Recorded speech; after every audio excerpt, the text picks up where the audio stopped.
Good morning po mga kasimpleng buhay at kamusta po kayong lahat?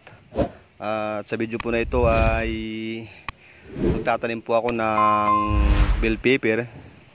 Ayan, kung nakikita nyo po ay ganyan na po kalalaki yung punla. Bali ito po yung punla na ito ay galing lang din po ito sa nabiling bell pepper sa palengke at pinunla po yung kanyang buto. Ayan, at marami po yung tumubo kaya itatanim ko po dito. Galing po ito doon sa tiyuhin ng asawa ko. Nasa paso po ito pinunla at tumubo po siya ng marami. Halos lahat po ng buto ay tumubo. Kaya dito po sa area na to na pinagtaniman dati ng saluyot at nabungkal ko na po ito.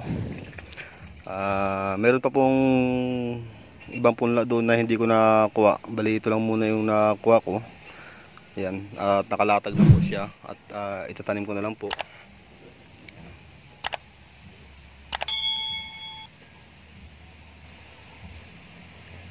Ayan po mga kasimpleng buhay, dito sa area na to ay binagbungkal din ako.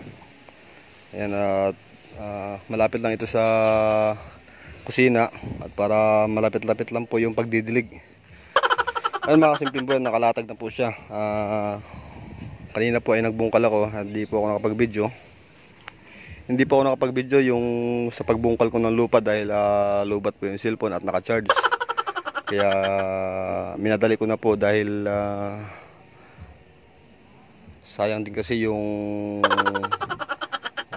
punla at saka yung panahon. Sinamantala ko po dahil kahapon po ay umuulan at ngayong umaga po ay medyo okay na yung panahon at hindi na makulimlim. At ayun mga kasimpleng buhay, sisimulan ko na po yung pagtanim.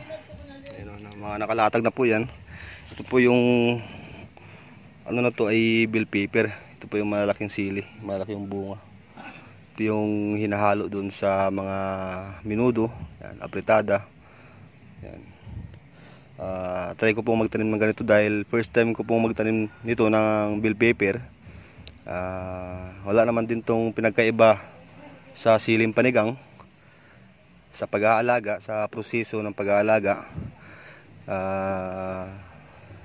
Buti merong nakapagpunla ng siling bell pepper. At nagkaroon po ako ng pantanim. Bali kukulangin nga pala to yung tataniman ko dahil sa area na yun yung siling talbusan. Pero malalaman na lang din po ito mga kasimpleng buhay kung kakasya po yung punla kasi marami pa doon eh. Titingnan ko kung kakasya hanggang doon. Bali yung sa okra na lang yung area na yun yung pagtataniman ko ng siling talbusan dahil yung okra po na yan ay nakakasampung harvest na po ako. Medyo mahina na po yung kanyang bunga, paurong na at nangungulot na rin po yung mga dahon pero marami pa naman siyang bunga. Ayan, bali mag-i-spray na lang ako ng insecticide dyan sa sunod na araw. Kaya nga pala nagpitas ako ng okra, ewan ko lang kung nakailang kilo yun. At yung mga kasimpleng buhat, sisimulan ko na po yung pagtatanim nito at mamaya ay kukuha pa po ako kapag naitanim ko na to yung mga nakalatag na yan, nakaabang, para hindi na ako nahihirapang kuha ng kuha.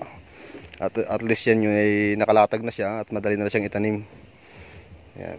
Papakita ko po sa inyo mga kasimpleng buhay kung paano po ako magtanim ng siling bell pepper. Ganoon din po sa proseso ng pagtatanim ng sili, mga ordinary sili yan.